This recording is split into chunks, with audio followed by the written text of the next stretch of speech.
നിങ്ങൾ ഇപ്പോൾ കണ്ട ഈ കൊഴിഞ്ഞു കിടക്കുന്ന ഈ പൂവിന്, അത് മരത്തിൽ നിന്ന് കൊഴിഞ്ഞ് താഴെ വീണിട്ട് പോലും അതിനൊരു സൗന്ദര്യമുണ്ട്.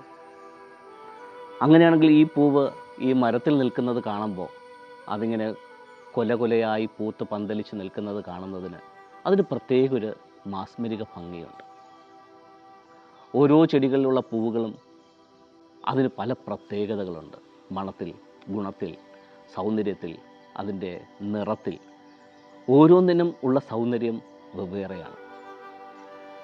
നമ്മൾ ഈ ദിനത്ത് കാണുന്ന പുൽക്കൊടികൾ അല്ലെങ്കിൽ ചെറിയ സസ്യങ്ങൾ, അതും ഓരോന്നും വ്യത്യസ്തമാണ്. അതിൻ്റെ പൊട്ടൻഷ്യലും വ്യത്യസ്തമാണ്.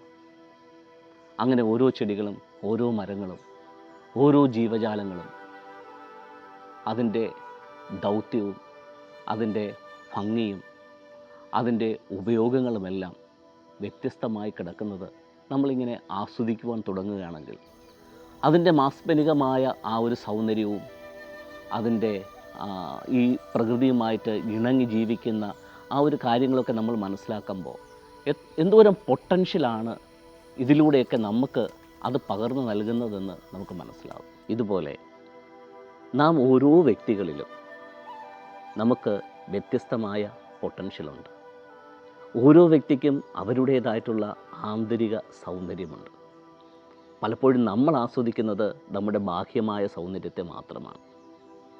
ഇപ്പോൾ ബ്ലിസ് മെഡിറ്റേഷനിലൂടെ നമുക്ക് നമ്മുടെ പൊട്ടൻഷ്യൽ എന്താണെന്ന് മനസ്സിലാക്കാനും നമ്മുടെ ആന്തരിക സൗന്ദര്യം എന്താണെന്ന് മനസ്സിലാക്കാനും, നമ്മൾ ഈ പ്രപഞ്ചത്തിനകത്തുള്ള ഈ സസ്യങ്ങളെയും പുഷ്പങ്ങളെയൊക്കെ ആസ്വദിക്കുന്നത് പോലെ, അതിൻ്റെ ഭംഗി നമ്മൾ മനസ്സിലാക്കുന്നത് പോലെ, നമുക്ക് നമ്മുടെ പൊട്ടൻഷ്യലിനെയും നമ്മുടെ സൗന്ദര്യത്തെയും ആസ്വദിക്കുവാനും അത് മനസ്സിലാക്കി നമുക്ക് ജീവിതത്തെ മുന്നോട്ട് കൊണ്ടുപോകുവാനും ബ്ലിസ് മെഡിറ്റേഷൻ നമ്മളെ സഹായിക്കും.